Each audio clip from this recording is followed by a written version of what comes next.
నెల్లూరులో private school యాజమాన్యాల ఐక్యత మరోసారి స్పష్టమైంది. కస్తూరిదేవి గార్డెన్స్ వేదికగా అపాస్మా రాష్ట్ర జనరల్ బాడీ మీటింగ్ ఘనంగా జరిగింది.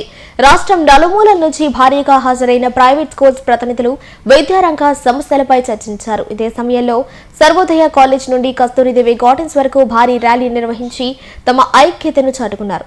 ఈ కార్యక్రమానికి ఎమ్మెల్సీలు, అపాస్మా రాష్ట్ర నాయకులు, పలువురు ప్రముఖులు హాజరై ప్రైవేట్ విద్యా సంస్థలు ఎదుర్కొంటున్న సమస్యలపై ప్రభుత్వ దృష్టిని ఆకర్షించారు. అనంతరం మీడియాతో మాట్లాడిన నాయకులు విద్యారంగాన్ని బలోపేతం చేయాలని, ప్రైవేట్ స్కూల్స్ కు అనుకూల విధానాలు తీసుకురావాలని ప్రభుత్వాన్ని కోరారు.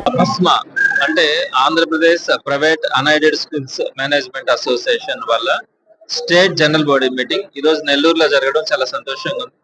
మరి ఈ రోజు రాష్ట్ర వ్యాప్తంగా ఉన్నటువంటి అన్ని ప్రైవేట్ స్కూల్స్ యాజమాన్యాలన్నీ కూడా సుమారుగా ఈ కార్యక్రమం ఇంత దిగ్విజయం కావడం చాలా సంతోషంగా ఉంది. ఒక రాష్ట్ర స్థాయి ప్రోగ్రాం నెల్లూరులో జరగడం, దాన్ని ఇంత సక్సెస్ఫుల్ గా ఉదయాన వారు దీనికి సంబంధించినటువంటి ర్యాలీ నిర్వహించడం కానీ, ఈ కార్యక్రమం కానీ పెద్ద ఎత్తున సక్సెస్ చేయడం కూడా సంతోషంగా.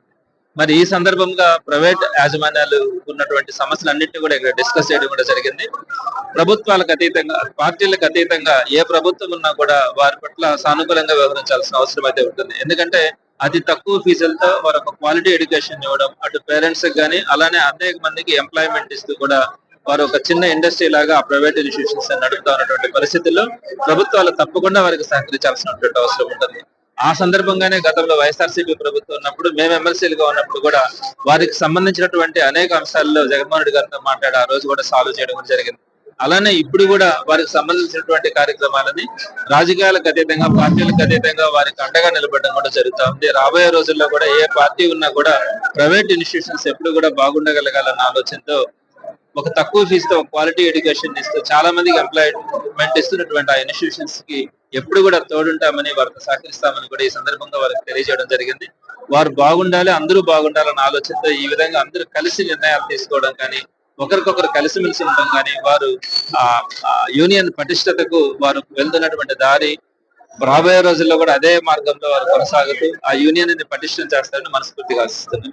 గౌరవనీయులు ముఖ్యమంత్రి వర్యులు శ్రీ నారా చంద్రబాబు నాయుడు గారి జన్మదిన మహోత్సవ శుభాకాంక్షలు. ముఖ్యమంత్రి నారా చంద్రబాబు నాయుడు గారి 76వ జన్మదినం పురస్కరించుకొని గౌరవ మంత్రివర్యులు శ్రీ ఆనం రామనారాయణ రెడ్డి ఆధ్వర్యంలో ఆత్మకూరు పట్టణంలో అత్యంత వైభవంగా నిర్వహించబడుతున్నాయి. ఈ పర్వదినాన్ని పురస్కరించుకొని మన ముఖ్యమంత్రి వర్యులు ఆయురారోగ్యాలతో వర్ధిల్లాలని ఆకాంక్షిస్తూ శాస్త్రోక్తంగా హోమం, పూజా కార్యక్రమాలు ఏర్పాటు చేశాము. ఈ నెల 20వ తేదీన ఉదయం 7:15 వేదిక ఆత్మకూరు మార్కెట్ యార్డ్ ఎదురుగా జరుగును. ఇట్లు తాళ్లూరు గిరినాయుడు, తెలుగుదేశం పార్టీ నాయకులు, ఆత్మకూరు నియోజకవర్గం.